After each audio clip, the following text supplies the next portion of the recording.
Since the question is inspiration by angels, isn't that inspiration by the Holy Spirit? Yes, it's not either or.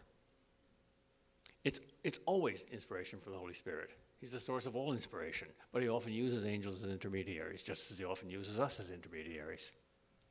God doesn't like either or thinking, he likes both and thinking. I also send my guardian angel to protect my son who's in the Marines, and I've read that you can do that. Have other people done that? Is that a great Oh yeah. There's examples in the lives of the saints where you ask your angel to communicate with somebody else's angel and smooth the path, and it often happens. Yep. But of course, a prayer is not a mechanical thing. It's not pushing a button. The machine has no free will. If the angel sees that this is not God's will and this is not for the best, he won't do it. But if he sees that it is for the best, he will do it. And sometimes he waits until you pray before he does it. Yeah, this is a good thing, but I'm waiting for somebody to pray for it. So prayer makes a difference. I've heard that people who've actually seen an angel is at least like 10 feet tall. Is that true? Often, not always. Sometimes they look just like human beings, and sometimes they look superhuman. Again, it's not either or, it's both and. Mr. Kreeft, what theme runs through all 1600 books? God. Yeah. You said that we should hide our thoughts from angels or demons, and then we can also let our thoughts go to them. How is that? Your will is the captain. Your thought is the navigator. The captain can invite the navigator to come up on deck and roll out the maps. Or the captain can say to the navigator, I don't want to look at your maps, go below deck. And he has to obey. Your will can rule your mind. It's April 15th, you're doing your tax forms, and you listen to two voices. One is an angel whispering in one ear, honesty is the best policy. The other is a demon whispering in the other ear. You can cheat the government, nobody'd ever know, and nobody'd really be hurt. And it's your will that casts the third vote and says, I'm going to listen to you and not you.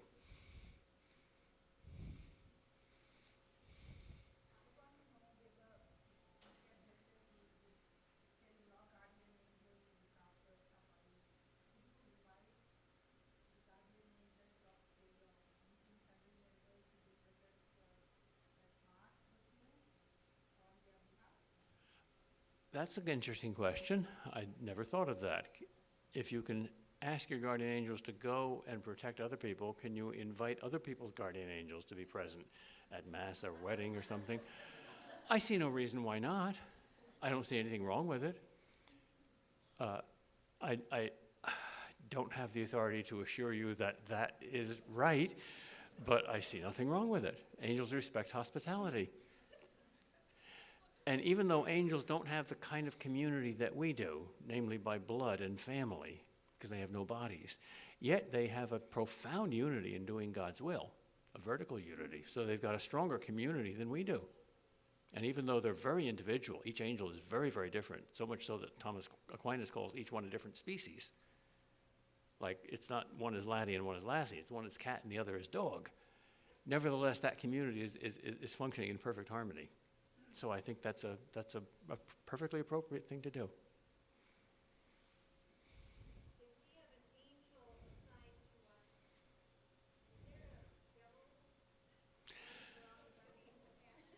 is there a devil I wish you hadn't asked that question because I have to answer it probably yes. Cardinal Newman thought so. Read The Dream of Gerontius, a beautiful poem about what happens when you die. And it's ultimately wonderful and comforting, but it's got a scary part. At birth, God allows a certain demon to tempt you, and he's hanging around all the time. But remember that there's three very different levels of demonic activity. Everybody gets tempted, but that's external. Some people get oppressed. A lot of deep depression comes from demonic activity. Even that's not possession. Demon possession is extremely rare. The church is very skeptical of most cases of demon possession. They can probably be explained by psychiatry, but not all of them. So demons can actually get into you and control your will if you invite them in by doing really, really stupid things like playing with Ouija boards. which is how the exorcist really happened. But we're all tempted. We're all engaged in spiritual warfare. And probably some demons know you better than me and know me better than you. So we're probably allowed to be tempted by special demons. Yep. Hell always imitates heaven.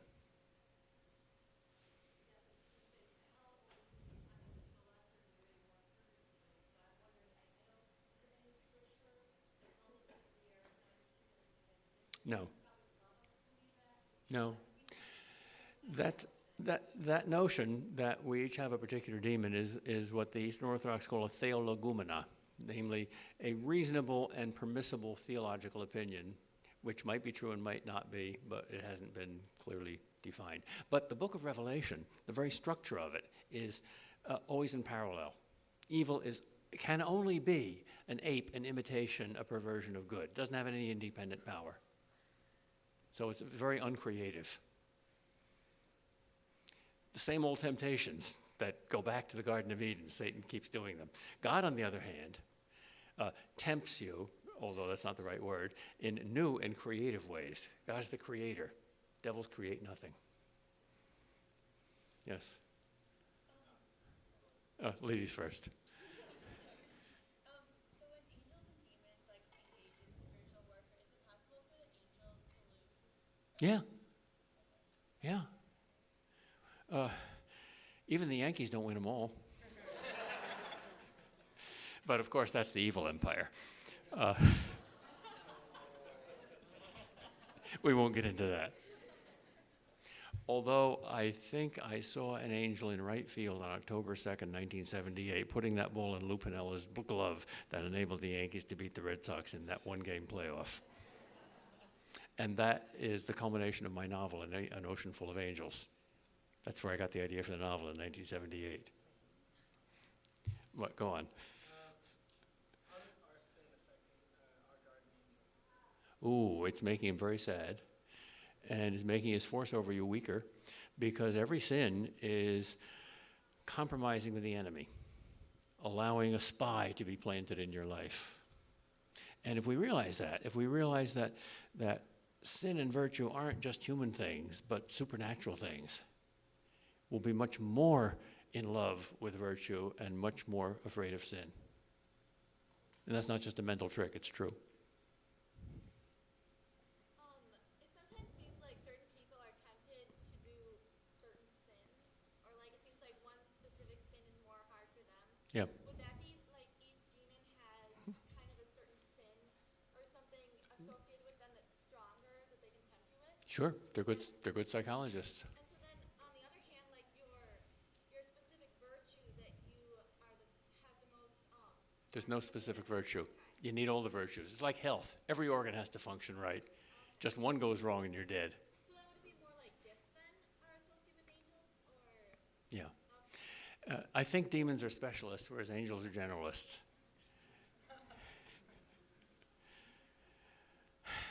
Yeah, everybody, I'm sure, can identify with, this is my weakness, this is my strength. Well, angels and demons relate to that.